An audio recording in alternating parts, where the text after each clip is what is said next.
මේ හැම එකකම ව්‍යායාමයේ මොකක්ද? උත්සාහය. පුරුදු වෙන්න හිට ඉඳන්. අපිට වෙනවට අකමැති දේවල් අනුන්ට කරන්න එපා. පැහැදිලිද මම කියන්නේ? අපි කැමතිද කවුරුත් අපි ගැන කියලා කියනවා? එහෙනම් ඉතින් කියලා නොකිය ඉන්න අනුන් ගැන.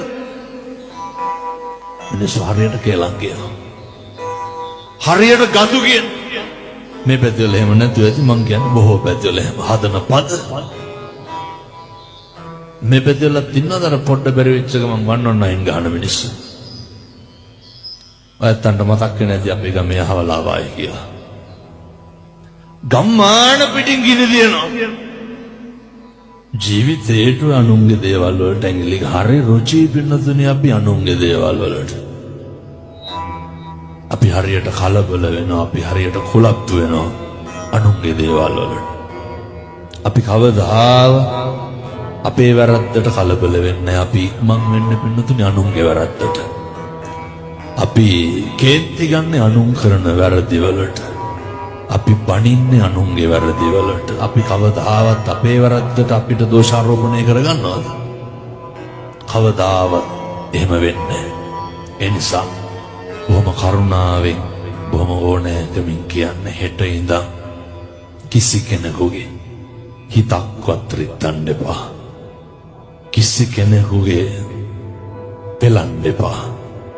වෛර කරන්න එපා. කිසි කෙනෙක් අපහසුතාවයට පත් කරන්න එපා.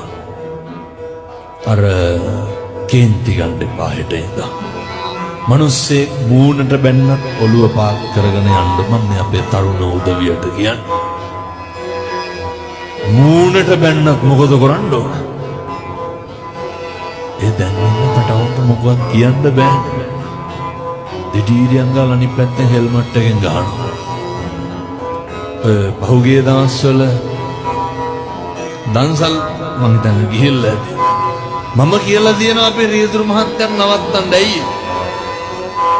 අරුන් කොඩියෙන් වීස් ස්ක්‍රීන් එකට ගහයි කියලා හිතනවා. බය බෑ එච්චරට. නැවතුනේ නැත්තම් එහෙම රවල බලනවනේ පිනුතුනේ.